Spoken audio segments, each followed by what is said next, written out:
What's up YouTube, Jeff back again, and today I've got another exciting video for you guys. We're going to talk about how to unleash the full power of your adaptive refresh display on the Galaxy S22 Ultra. This is also a feature that's coming to the new iPhone 14 Pro and Pro Max, the 1 Hz to 120 Hz adaptive refresh rate. But on the iPhone, you cannot enable the full power of that because you don't have great open source app development like you do on Android. We're going to talk about how you can use an app from the Play Store to take really robust control of your adaptive refresh display on the S22 Ultra.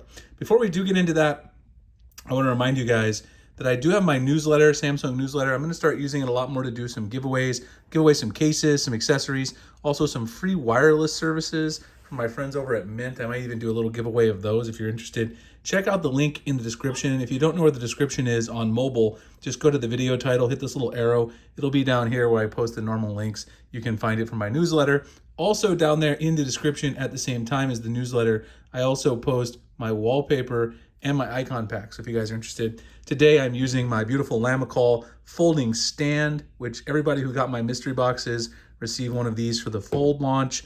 The link is below to that if you want to check it out as well. It makes it easier for me to make my videos.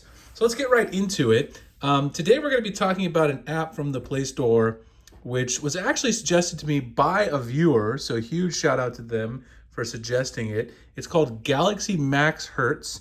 Now the app in the Play Store, sometimes I might have to bring it a little closer because I want you guys to see some things. Galaxy Max Hertz is in the Play Store and it allows you to take full control of your Galaxy refresh rate using this app. So basically your S22 Ultra refresh rate should be able to go from 1 Hz to 120 Hz. There was a lot of controversy about whether it actually does go down to 1 Hz at launch and what refresh rates it runs at. And this app lets you take a little bit better control of that. Now, the actual app in the Play Store is the donation app, it is a paid app. So first of all, keep that in mind. This is from a trusted developer over at XDA, so I really wanted to share it because I like it a lot after downloading it and playing with it.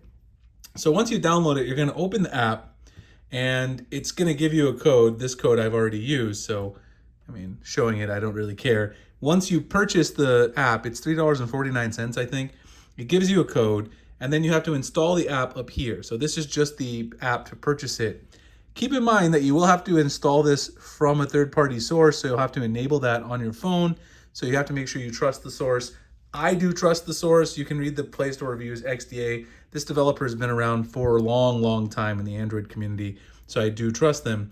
But keep that in mind. It's going to download the app from this purchase app that's in the Play Store.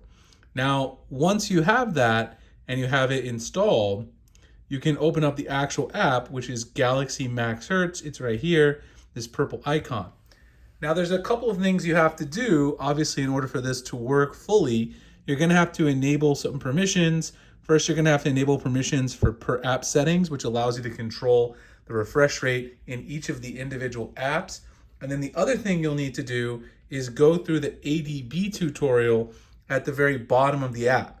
You need to do a couple of ADB commands to make sure that you can access all these robust options.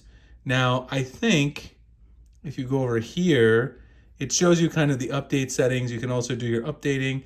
And you can also go to the XDA forum, which has all the support for this and also kind of shows you how to enable using the ADB settings. Now I'm going to show you guys here on the screen right now while I'm talking my Mac version, how I enabled this using ADB. This is the ADB procedure. You can copy and paste basically this script right here into your terminal window and run it. On the Mac, you do need a dot and a backslash to enable it. And then it's very simple. Once you've installed ADB tools, all you do is paste this. Again, if you're on a Mac, you'll have to do /. If you're on Windows, he's got all kinds of nice screenshots in the app itself that you can follow. Once you hit enter, then all of the settings, all of the things that are in the app will then be available to you to play around with. And there's really quite a lot of robust settings in this app. So you definitely want to enable that using ADB because without ADB, the app isn't nearly as much fun to play around with and enjoy on your Galaxy device. So once you have that, if you go back into the app, there's basically 3 standard modes. These results. Oh, Google trying to get me some results I didn't ask for. That's nice. So there's a couple of nice modes here: standard, adaptive, and high refresh rates. I leave it on adaptive because then you can change the range to which it adapts. By default, the Galaxy S22 Ultra goes from 24 hertz to 120 hertz. You guys can see that right here. I've changed mine to go from 24 to 96 hertz on normal power mode, and then 24 to 60 if I put it into power saving mode, which is going to save you some battery. Now, the other thing that I like to do is go into the per app settings and actually change it so that a couple of the apps run at 120 hertz, because I really enjoy having some apps that are really smooth, like Instagram and Twitter. You can go in here and fix the resolution. You can see I've got Instagram running at 120 hertz fixed. And then if you scroll down to my Twitter, you'll see that the Twitter also has fixed 120 hertz refresh rate. So you can change the refresh rate on a per app basis. So if you only want to use the max 120 hertz in some apps, then you can do that. You can also force the lowest refresh rate when you're on the lock screen. So actually, let me go home. If you go to my always on display, you'll see I have the indicator there showing you the refresh rate. It's 10 hertz right now. It's got the minimum total amount, which saves some battery as well. I really love that.